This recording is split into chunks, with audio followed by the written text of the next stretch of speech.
Welcome to New Zealand's Deep South. This is one of the most scenic and mountainous regions of the South Island, and for the past 56 years, a small army of elite cycling teams have descended on Invercargill to compete in one of the biggest and toughest events on the New Zealand cycle racing calendar. Over the course of 7 exciting stages, the assembled teams will face everything the roads, terrain and weather of the region can throw at them.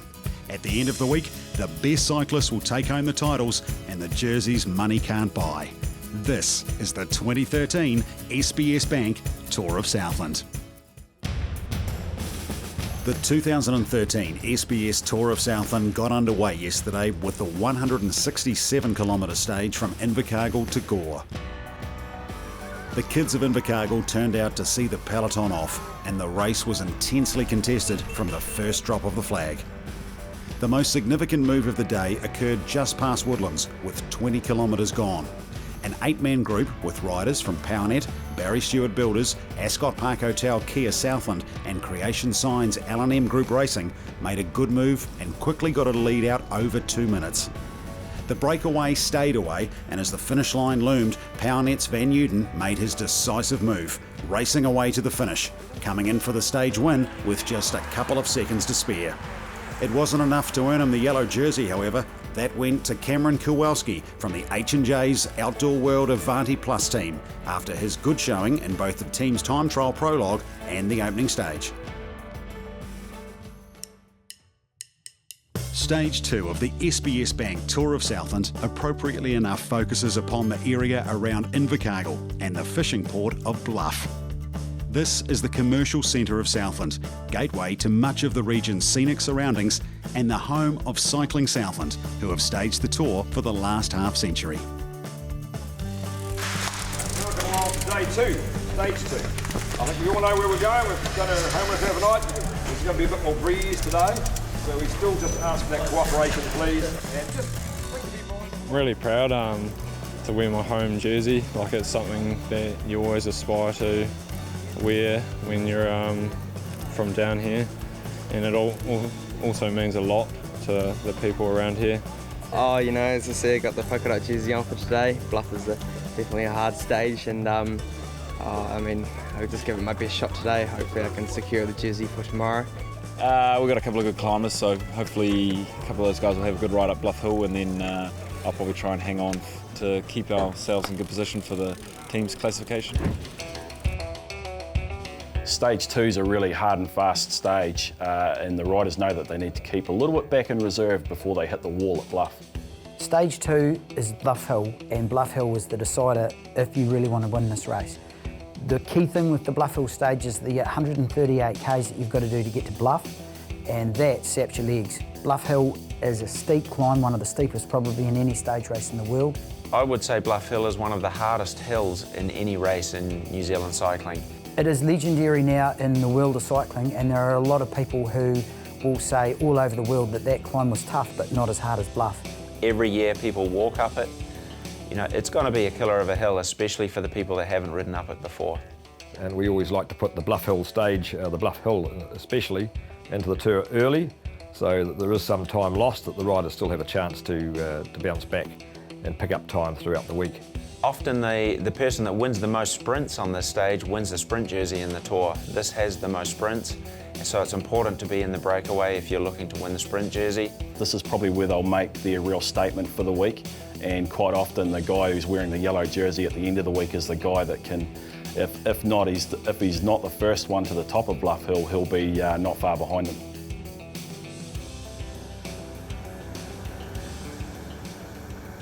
So the neutral section here of day 2 of this SBS Bank Tour of Southland sees the bunch cruising through the main streets of Invercargill once again here, Doug, and the guys just sort of settling down into it.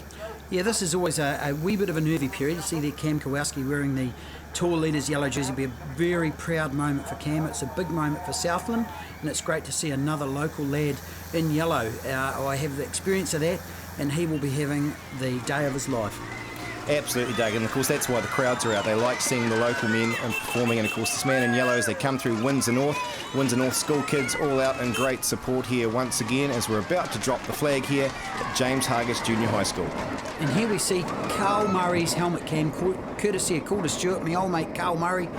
And there's Cam Kowalski. Very proud moment for Cam Kowalski from the H&J Smith's outdoor team. Julian, yellow jersey, it'll be a big day for him. A huge day for him here as we make our way along Layard Street. We talk about the close quarter racing and you can see it right up close and personal. Nerves of steel for these boys here to be involved in this sort of bunch racing. So as we can see from the profile here, just on the outskirts of Invercargill, 137k and a very steep finish for the day. Yes, a lot of the riders will have studied that profile, Julian. There's not much to study really, except the last piece. And you can see here, once again, this year's SBS Tour, the riders have come out to race, and it's great to see the aggression from these guys right from the start. They're here to get into it. And with the weather conditions today playing a part, there's not a lot of strong winds here, but again, the traditional attacks from the start, they're trying to do it, get off that front as they make their way across towards Makarewa. Yeah, this is a wee bit lumpy coming out of town, and you can see the riders starting to echelon across. This is what we used to call the selection, Julian. There's only enough room for about 15 guys across the road, and this bit is cruel. The continuous attacks going on here in the tour as another 5 riders now try to get themselves off the front. This is typical Tour of Southland stuff here. The starts of these stages are fast and furious, and it really is group after group going away, coming back. And it really relies on the legs of the guys chasing to go up. You can see there another group of guys off the front of the peloton, and it's a bit of a Russian roulette as to who goes away and who stays away, but the key thing is to have the right members from the right teams, and then all of a sudden you've got an organised group off the front. We saw the Henderson Construction under-23 rider just relax back there with James Oram as he watches the likes of Odlin going off the front there for the PowerNet team. Calder Stewart controlling things as another hit out goes here with one of the Pure South riders. Yeah, that is Stefan Kuhn from Switzerland. It's great to see him getting off the front. He's obviously come out here all the way from Switzerland to race for the Pure South team, and he's trying to get across to this front group as well. But here you can see now at the front of the race, we're a bit more organised, Julian, and things are settling down a bit. They're a bit more organised. So Calder Stewart on the front of the main peloton here. They're the ones trying to drive things through and close down that gap as a number of riders, as we've already said, are trying to get themselves off the front, including here Paul Odlin. Good time trialist, this guy. He'll be trying to get himself into that front echelon. This is fast and furious, Junior. It's great to see Tom Scully also in the Kia Motors squad. Ascot Park Hotel Kia Motors. He's in the front group as well, so good news for the locals again.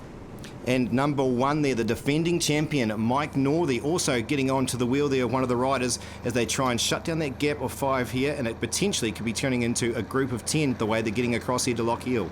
Yeah, this is pretty much panic stations at the start of these stages, and of course the way the weather conditions are, they have been very, very good. So the crosswinds sort of factor hasn't been as strong as previous editions, and you can see guys are just going up the road quite easily at this stage. Yeah, not a lot of reaction from the main field there as individuals just try and get themselves across the gap there. As you look at young Tom Vesey is the man there for the H&J's outdoor rail team. He's got himself into the mix here. He's got a pretty good climbing sort of leg, so he'll be keen to get himself down to Bluff. And the riders are soon to approach Winton for a bit of good old southern hospitality.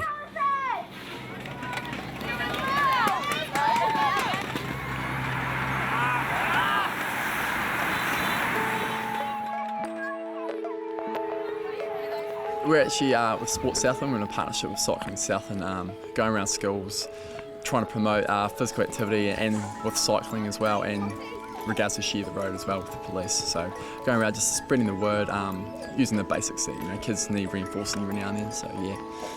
3 laps. You ready? Set. Go.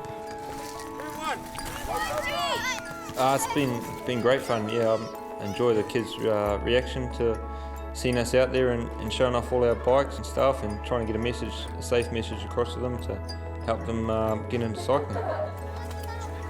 There's huge support for the Tour of Southland, and it's a really good vehicle to carry the road safety message with too. So the Share the Road message, bringing about an awareness of cyclists, and for cyclists to remember that the motorists are out there and they've got to be careful around them, so it's a two-way thing. And also just the importance of wearing the correct gear when they're riding, wearing their helmet but wearing it correctly, and wearing high visibility gear and also correct footwear and things like that. Tour of Southland's massive for our Southland community. We all like to get into our events and stuff like that, and the tour's been around for such a long time now that it's almost a part of the psyche of Southland around November time. So we go around all the schools, get them psyched up, and about over 95% of the schools get out there and support them each day of the tour. They go through, all schools come out with their banners and flying around, and it really stirs up a bit of interest around cycling as well, especially with the velodrome that we've got now, trying to get them back into there a bit more. It's just flying at the moment, so it's good, yeah. Yeah, it's a great buzz to get out to the schools, have the children out, cheering on the riders as they go past.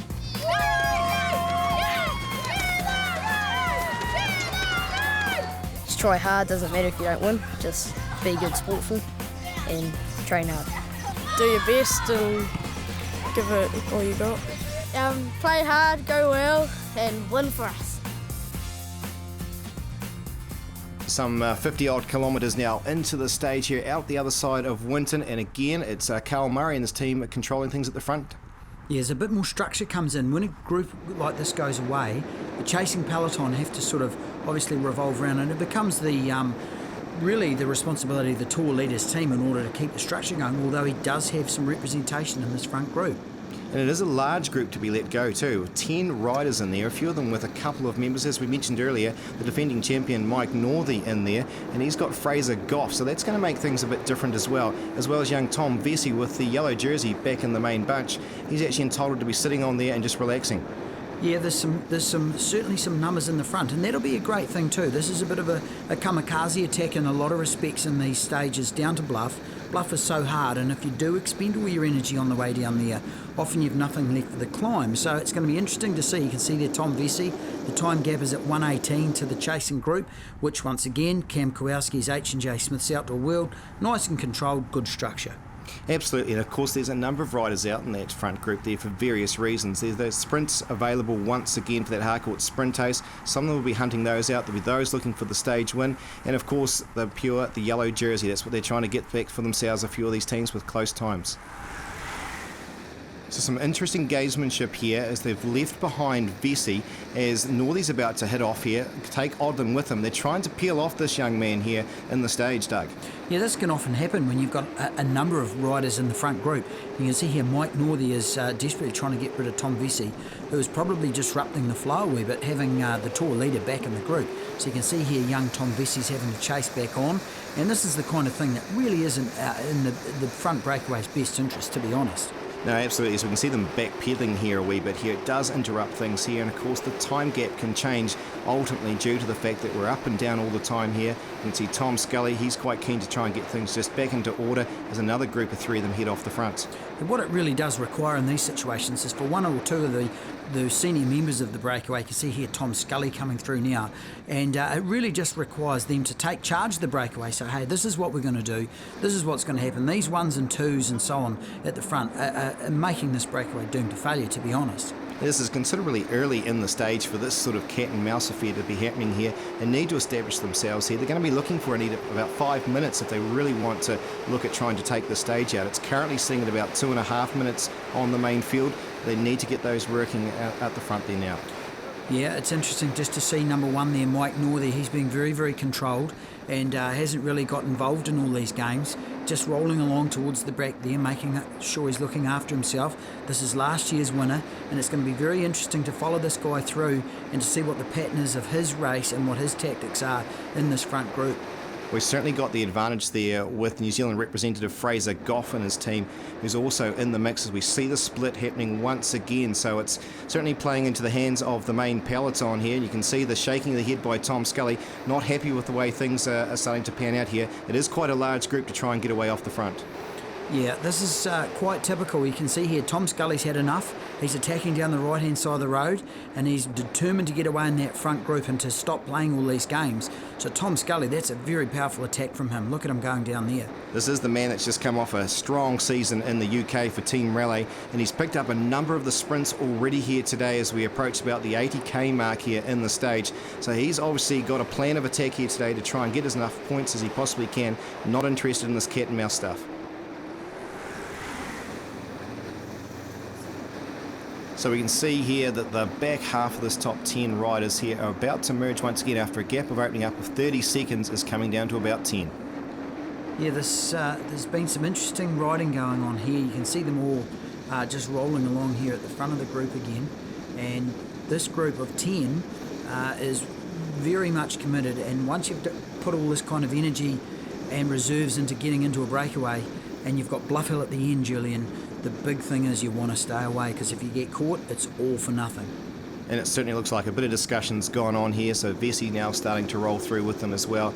So they'll be trying to establish themselves back in some sort of a routine as they approach Invercargill. So here we are now approaching the outskirts of Bluff. 138k stage, Julian. These guys are starting to look down the barrel of Bluff. You can see it from here on the road, and you can see though that the conditions are pretty sharp. There's a wee bit of light rain on the road, but for all intents and purposes they've had a pretty dream run down to Bluff on this stage. A lot of pain is about to be inflicted on these riders here as they can look up to the Bluff Hill here. The trees have been removed over the last couple of years and they can clearly see what's about to be approached here after a fairly flat stage up until this point. Yeah, there's a bit of jostling going on. You can see a few of the riders thinking, heck, there's not too far to go. Shot back to the main peloton here. Genesis team on the front, trying to minimise that gap, making sure that some of these riders that are out in front in the front group aren't going to stay away, and setting up some of the climbers in their teams for the final brutal climb up Bluff. It's the grimace of Gordon McCauley sitting on the front there for the Barry Stewart builders, absolutely driving things. Calder Stewart tucked in behind him. The gap is now down to about 55 seconds here after a maximum of 3 minutes earlier in the stage. It's all going to come together on this hill, as we've often seen over the years, and McCauley knows these roads well. Yeah, Gordon's been down here a number of times. You can see them taking the right-hander into Lee Street. This is the start of the climb proper here, Julian. It starts straight away. The climb of Bluff is such a tricky climb because there's so many steps and stairs before you actually get into your work on Bluff. This part of the climb is quite steep, and the riders will be starting to feel this now. This breakaway will have cost them a lot of energy, and you can see them all having to put it down into the small chain rings and get into their work up the climb. It'll certainly be a shock to the system here as they enter onto this. As we said, fairly flat up until this point in time is young Alex McGregor from the radio sport team. He's been in the mix all day long here, involved a lot of those sprints. He's the guy who's decided to hit it up here on this first point of the hill. Yeah, Alex McGregor, a young guy from Alexandra. He's raced predominantly all over the world, but you can see here Alex's effort coming up to this first part of what we used to call the RSA wall. There's an RSA cemetery coming up here, and Alex McGregor's thrown down the gauntlet. He's really trying his hard out. He's a climber. He comes from Alex. This is not unusual for him to be doing this sort of thing, but Alex has still got a long way to go. He has, and he's trying to pick himself up some points. As we've mentioned earlier in the tour, it's now categorised, so there's a Cat 4 as part of it here on the first part of it for a few points. 3 points first man over, but 10 at the top of Bluff Hill, the maximum points you can get on this year's tour. As we see Vesey now on towards the front there on the far left there in the green colours there of the H&J's Outdoor World team, the man from Central Otago, a junior world's representative on the road. He's very strong on the hills. Yeah, you can see there the back of Brenton Jones as well from the Genesis Wealth team. But once again, it's young Vesey. He's showing a really nice style. One of these track riders that has turned into a road rider, and here he is now bridging across to the radio sport rider, Alex McGregor. This is a very, very strong climb coming from Tom Vesey. Rhythm is the name of the game here as they try and settle themselves into it there, allow the breath just to catch on there and settle down the heart rate a bit as young Liam Aitchison goes through. Genesis very familiar towards the front here at the moment. Taylor Gunman went rocketing on through for his team as we see Team Polygon, the Tasmanian-based team, also getting themselves into the mix. As over Race Radio, we have about 60 riders now onto the base of the hill. You can see here that Alex McGregor's come back. They've caught him. It's once again a bunch, and we've got ones and twos going off the front. Coming up around this corner, Julian, you get to the long straight of Bluff. This is the bit where you really have to ask yourself the question, have I saved enough gas? They're starting to work into it now. Tom Vesey once again at the front. This boy's doing a really nice job of getting up Bluff. He's got a good rhythm, good tempo, nice style, nice and relaxed. He's still got a wee way to go yet. You can see, looking down the road, you can just see how steep this climb is. It's Gunman from Genesis who's going on to the front there, but Sam Lindsay was the man who's about 30 30 metres ahead of them here at the moment. He's trying to open up a gap there for the Barry Stewart Builders team, and he's going pretty well at it at the moment, but there's a lot of big hitters sitting back there. We can see the pink jersey of the under-23 leader here at the moment, James Oram, is again Genesis making a bit of a hit here. Some very good team tactics to soften the field. This is very, very great racing, Julian. It's not often you see the lead change so many times like this on Bluff Hill. It shows you just how tight the field is, how tight the racing is, and the standard is pretty even. Number 12 there, Michael Torkler, the 2010 Tour of Wellington winner. He's now at the front of the field here, and he would have been one of the names thrown about here as potential winner, not only of the Tour, but particularly up Bluff Hill. But there goes our young men, Aitchison in the H&J's colours. It's Oram in the pink colours. So some of these under-23s are starting to show how that's done. Yeah, I think we can see a bit of a changing of the guard here in New Zealand cycling, Julian.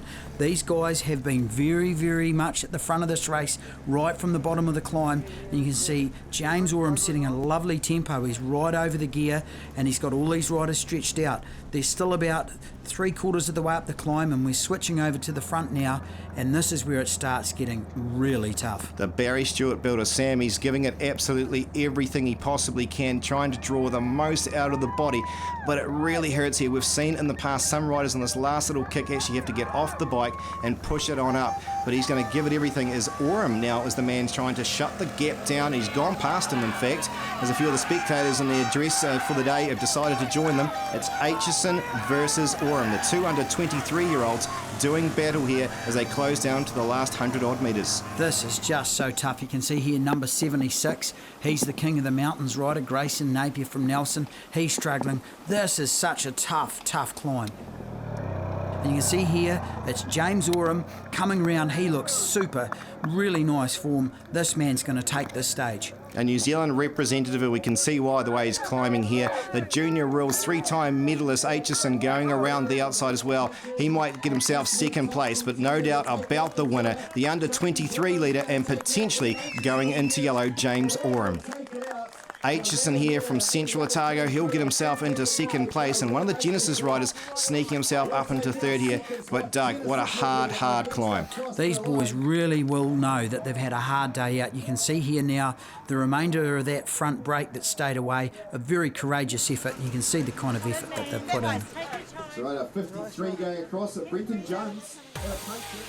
After an outstanding effort on the notorious Bluff Hill, James Oram moves himself into the yellow jersey, 11 seconds ahead of Liam Aitchison and former yellow jersey holder Joe Cooper. Tom Scully now moves into the Harcourt sprint ace with 44 points from Paul Odlin and Roman Van Uden, the former winner. The young 18-year-old Grayson Napier holds on to the Jesco Hydraulics King of the Mountains with 18 points over Oram and Schreuers. While the Henderson Construction under-23 lead remains on James Oram with Aitchison and Huseman of Southland in third spot. Turned out really well, obviously, taking the stage win. We're catching riders from the break the whole way up. But yeah, with Sam Lindsay attacking with about a K to go, I wasn't too sure how well, or if he'd stay away or not, but you just when you read it in his body language, he wasn't too comfortable, so yeah, pretty pleased to come away with the win. Well, it was always on the cards for us, and to have someone that was in up there was good, and we all shared the work earlier on, and I tried hard a couple of times and then eventually made it just after, well, Spud Farm Road as I know it. Follow the 2013 SBS Bank Tour of Southland all week with full results, live roadside updates, photo and video galleries at tourofsouthland.com.